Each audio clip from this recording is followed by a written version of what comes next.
이렇게 앞으로를 예측할 수 없을 정도의 베일에 쌓인 시즌은 또 처음 겪게 되네요. 자, 그래서 여러분, 손흥민, 그러니까 어떻게 된대요? 네.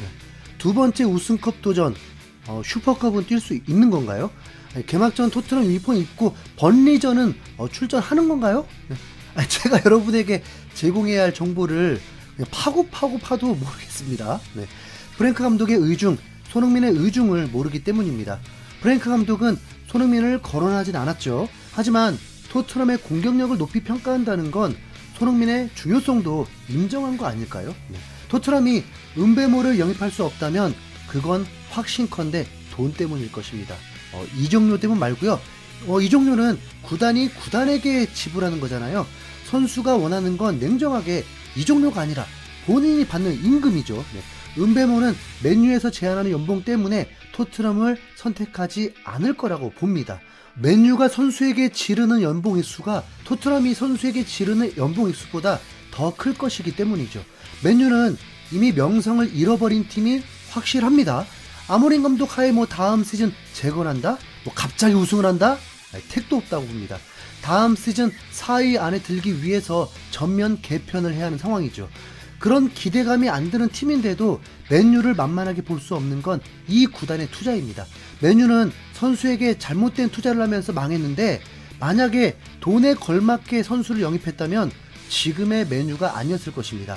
거품이 잔뜩 낀 선수들에게 돈을 퍼부어서 더 힘들었을 것입니다. 맨유가 선택한 선수 영입은 다 실패했습니다. 제 기억엔 안토니 영입부터 실패였던 것 같습니다. 맨유 구단 역사상 가장 비싼 윙어, 거기다 주급도 손흥민과 비슷했죠. 그의 성적 2년 동안 리그 총 득점이 5골 3도움. 그 이후에 스페인으로 떠나보냈습니다. 마운트 주급 25만 파운드, 토트넘 케인에게 지급했던 액수입니다. 마운트는 부상까지 달고 살면서 2년 동안 성적은 처참하기 그지없죠. 총 3골. 스트라이커 호일은 어떨까요? 얘도 거의 이적료가 1,000억이었습니다. 그런데 2년 동안 모든 경기 포함해서 95경기 출전해서 14골 넣었습니다. 주급도 공개가 되진 않았지만 토트넘에서 에이스급 선수 정도 되는 주급이라고 합니다. 위넨 소속이었던 데리우트? 그의 연봉은 김민재와 비슷했습니다. 그런데 테나 감독이 있는 맨유로 가기 위해서 연봉까지 삭감을 감수했다는데 그래도 연봉이 200억입니다. 손흥민보다 더 높은 연봉이었습니다. 데리우트가 맨유를 살렸다는 말 없죠. 유로파리그 결승전에는 아예 보이지도 않았습니다.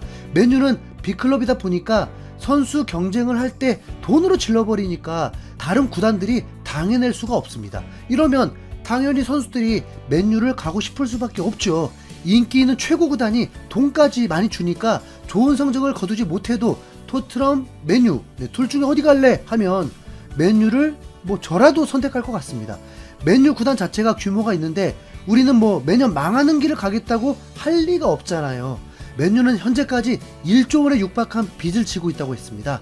토트넘처럼 경기장 치은 부채 때문이 아니라 선수 영입 실패에 따른 빚입니다.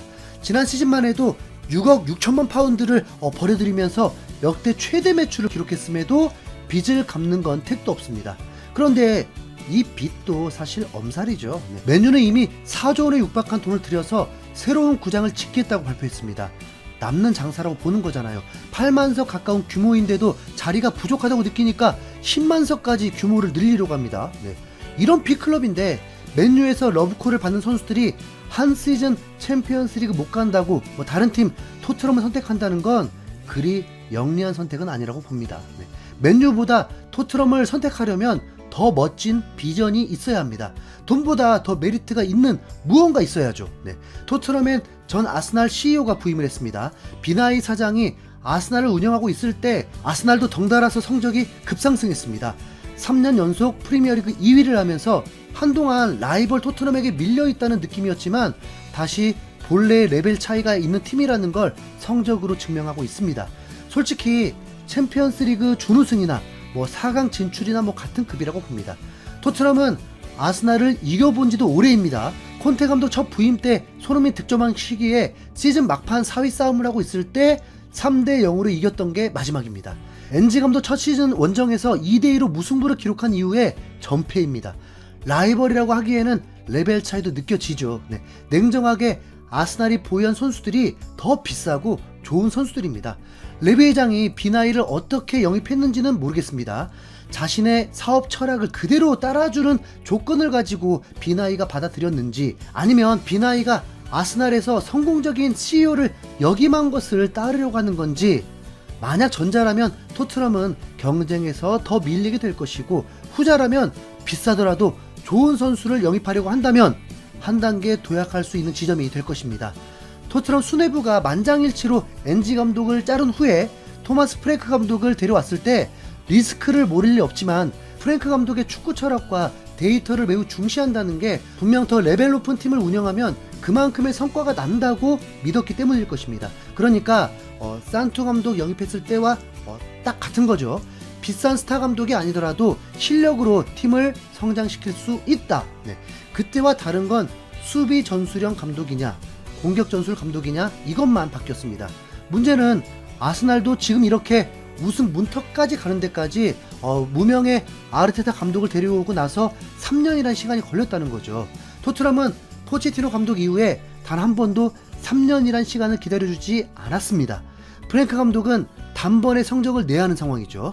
그러려면 지금 스쿼드에서 더 강력한 선수를 영입하도록 쏟는 것밖에 없습니다. 프랭크 감독은 레비, 비나이, 요한 랑게 이 4명이 잘 통해야 하는 게 정말 중요하다고 했습니다. 자, 냉정하게 보십시오. 강력한 선수? 정말 황당한 건 손흥민이 지난 시즌 전술을 수용하면서 망할 전술을 가지고도 10골 이상을 넣고 20개 이상의 공격 포인트를 기록했습니다. 지난 12월에 세계 탑10 윙어에 올라 있었습니다. 아니 전 세계예요. 네. 그 선수를 지금 20만 파운드 주고 있습니다. 토트넘에서 1위인데 맨유였으면 주급순위 거의 10위권입니다. 손흥민이 1월에 재계약 거부를 했다는데 지금은 어떻습니까? 유로파리그 우승을 시킨 레전드인데 아니 도대체 재계약 조건이 뭐였을까요? 그게 더 궁금하지 않습니까? 살라? 지금 손흥민과 같은 나이입니다. 살라? 35만 파운드였는데 2년 재계약해서 주급 48만 파운드를 폭등시켰습니다. 자, 리버풀 B클럽 인정. 네, 토트넘은 그 정도 아닌 거 인정. 네, 그래도 30만 파운드 제한했다면 손흥민이 어떨까요? 네, 토트넘이 손흥민만큼의 핀시 능력을 가진 공격수를 영입할 수 있습니까?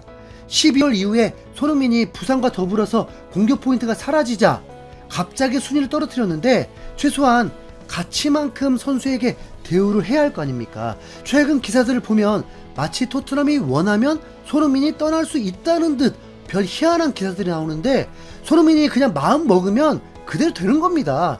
6년 전에 에릭센한테도 꼼짝 못하던 구단이 손흥민을 함부로 할 수 있겠습니까? 사우디로 팔려고 한다? 진짜 웃기는 소리 하고 있네요. 만약 그런 일이 벌어진다면 손흥민이 팔려간 게 아니라 손흥민이 그냥 선택한 것 뿐이라는 겁니다. 개인적으로는 실망스러운 선택이라고 볼 것 같고요.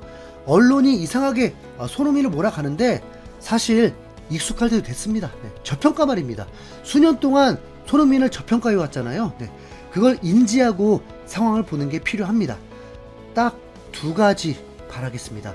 30만 파운드로 2년 재계약, 아니면 1년 뒤에 프리미어리그 내로 이적. 이상 흰수염고리였습니다. 감사합니다.